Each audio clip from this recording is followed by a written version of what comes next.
Okay. All right. What the hell are we watching here? All right. So as we heard recently, the Acolyte was canceled using the power of one season, which is the only season it's going to get. There's no more Acolyte. It's over. It's done. Everybody celebrate. The power of too little. The power of two little viewers and the power of many people choosing not to watch it. So, however, the new Star Wars crap that's going to be on Disney Plus is called Skeleton Crew, and I have acquired the trailer for us to watch. I've seen a little bit of it, and then I paused because I was like, "Oh, this is too good. I have to wait and show it to you so you can suffer with me." I already care so little about modern Star Wars. Like, I know a part of you still is wounded by anything that you see, but this, I'm,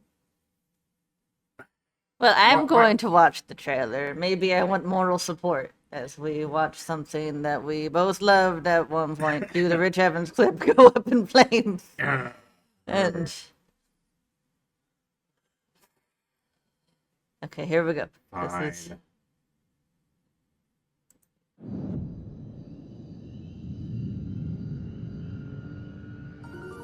Oh, this is magical music. Tomorrow's test will set the course of your entire future. what the hell is this? From John Watson, Christopher. It's Don't you ever wanna do Tomorrowland. anything exciting? Like what? What the? Wait, what the fuck is that? What the fuck is that? It's the baby. What, Max Rebo? That's baby Max Rebo. Remember Max? Are we doing Rebo? Captain EO shit now, or what the?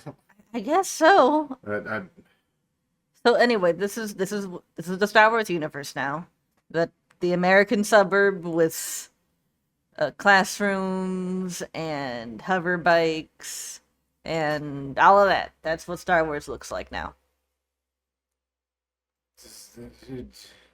Gotta go to space school. Look, I know Imagineers are not really a thing anymore at Disney. At least, in name only, and that mainly applies to like the parks and so forth. But still, it's like, is there no imagination left? Maybe not. It's like, what if Star Wars but in suburbs? I think it's supposed to be Star Wars in Tomorrowland, literally the suburb of Disneyland kind of thing. Yeah, what if Star Wars but an American suburb? How or why they decided this, I don't know. Do they even get the teacup rides anymore? Maybe that'll show up too.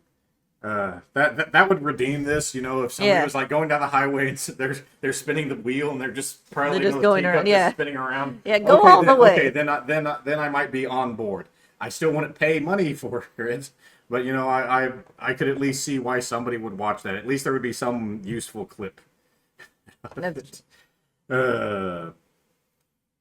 Cue like the little Mary Poppins scene of Carrie Fisher's Leia Oh going yeah, back in the yeah. ship. We're already putting all other kinds of Disney stuff in there.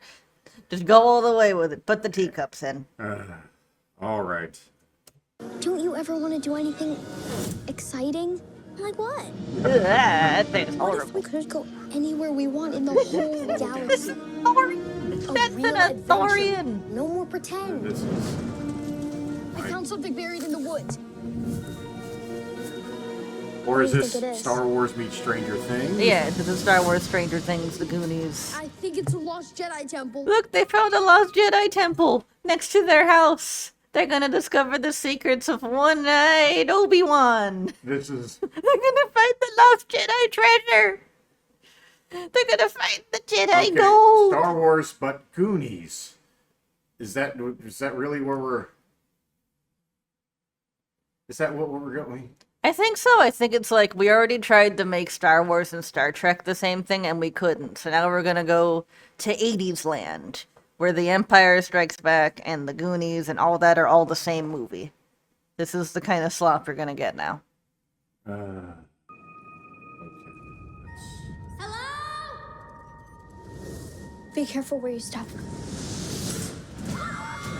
careful with the launch. There's a water slide.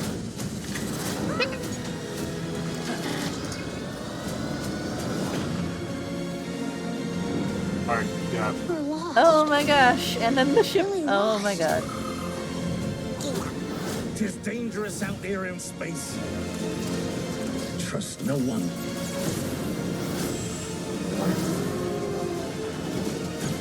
These time bandits? Right.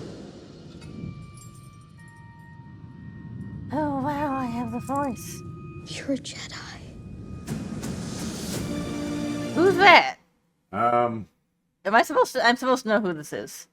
I, Oh, who is that? Is it grown-up Jake Lloyd? Maybe I have no idea.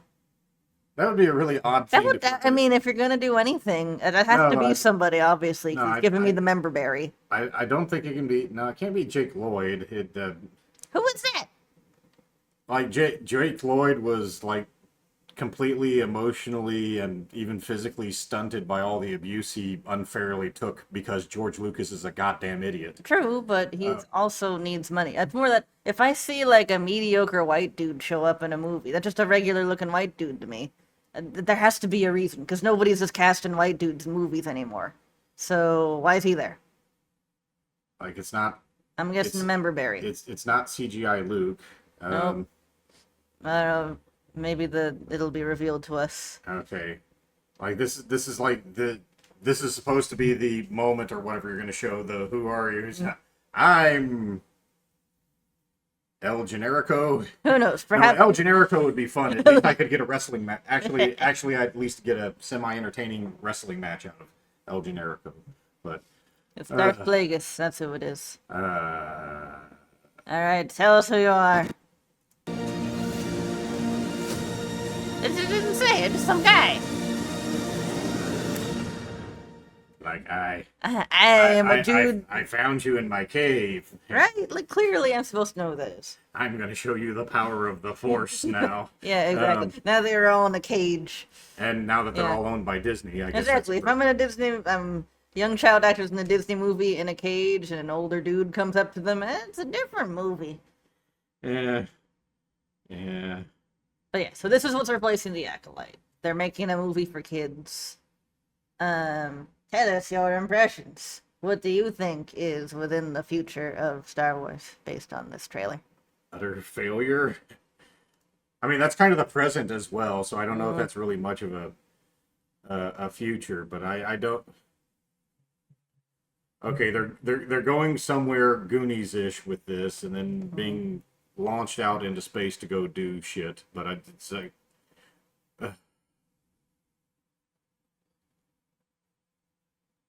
who is this supposed to appeal to? It's got to be. It said this has got to be just purely like meant to be like a kids film. Yeah, a very expensive kids film. What it's giving to me is failed promo for the Star Cruiser tours, that big hotel thing. Like, it's meant to be like, here's an immersive experience. It's essentially a commercial for the Disney parks, from the way that the turret and everything is shown and them in the ship and like all The that stuff. teacups and would have little- made more sense. Yeah, actually, it would have. Just go all the way, because it's clearly not meant for people who understand what the lore is or anything like that. It's meant for kids to watch with their parents who are going to, they don't understand anything. They just want to go to Star Wars land. Yeah. Ask Jake Lloyd how that turned out. I need to know who that guy was. Hang on, I'm going to look it up real quick. Oh, really? You're gonna. Who is the guy? Who is the guy in the thing? You know how geriatric we sound now. As I'm trying to look up who is this guy, the guy in Skeleton Crew, it is trying to show me who is the guy in Skibbity Toilet, which thank you, Disney. Thank you, Google, it was Jude Law. Apparently that is Jude Law at the end. I would never have recognized it. So that was Jude Law. Yeah, apparently that was Jude Law. I'm trying to think of it like, so what? It's Dumbledore. I guess so, but I'm like, why is Jude Law in this movie? So Dumbledore is a Jedi now, and I guess that kind of makes sense. I mean, it's is Disney buying Universal next? What the hell? Maybe it's just like as soon as you're in one nerd spin-off movie, you can be in all the nerd You have spin-off to be all of movies. them. It's like whatever they're doing with a Short Round, where he's just kind of getting kicked around to different nerd franchises. Or like Squid Games guy, Just put you in there somewhere. But I'm like, okay, I guess that was meant for like the parents, so that moms would be like, "Oh, thank God, when I'm watching this horrible tripe with my children in December, I'll at least get to see Jude Law while I'm sitting through this." I guess I'm. Because how Jude Law isn't even a draw anymore. I guess not. Like He's not an exciting star. I don't think anyone's watching a movie for Jude Law specifically. I mean, at least if I see him, I know he's going to be. There's at least a decent chance that he's going to be a competent or good actor. Yeah, that's true. So that's something. But like most of the actual star power in Hollywood is like totally gone. Right. There's so few people that you go to see a movie just because that actor is in it. It kind of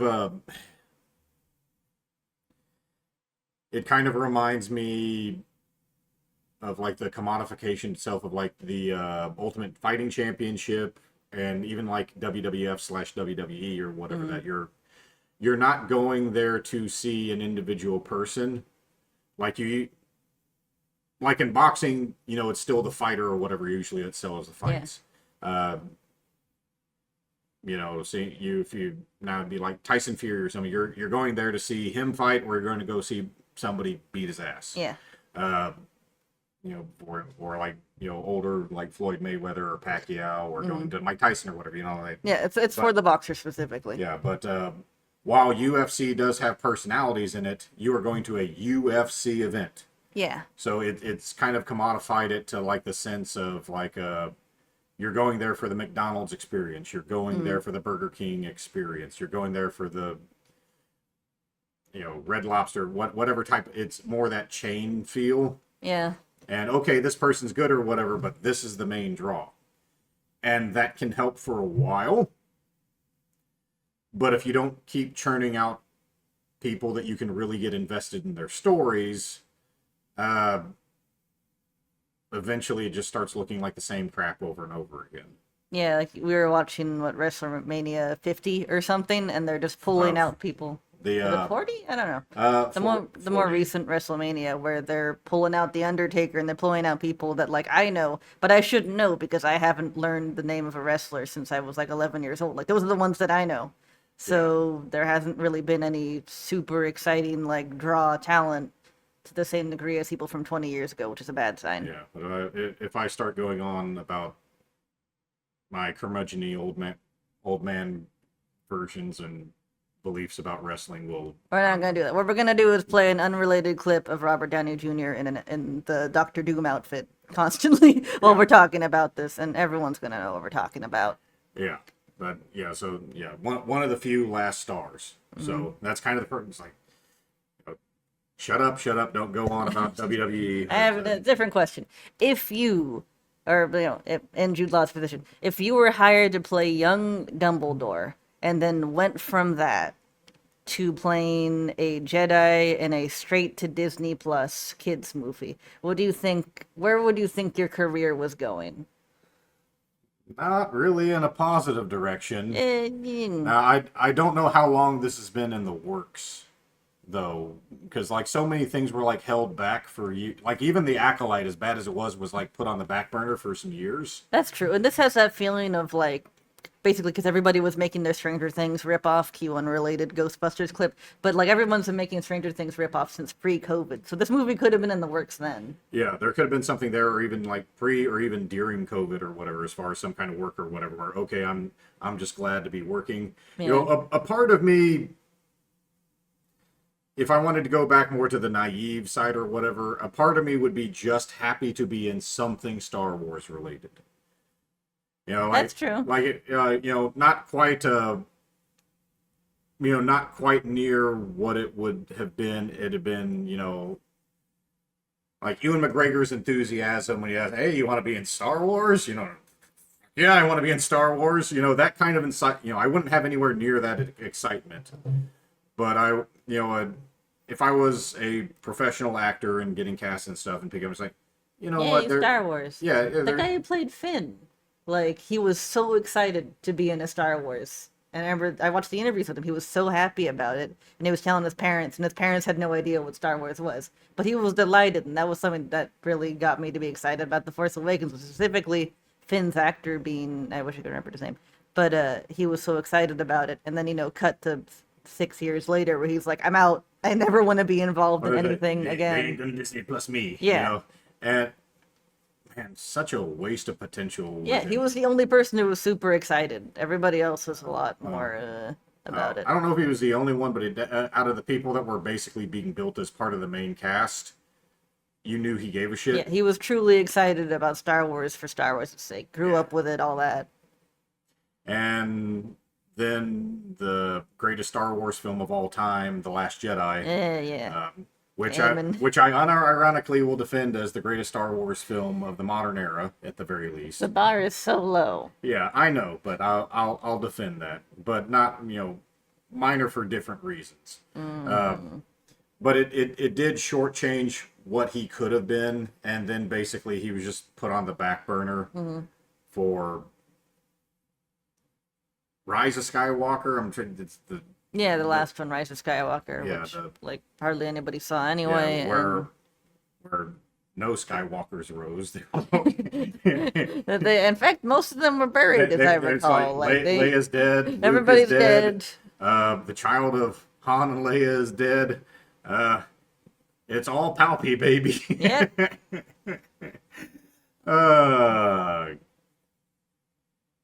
I still blame you, George.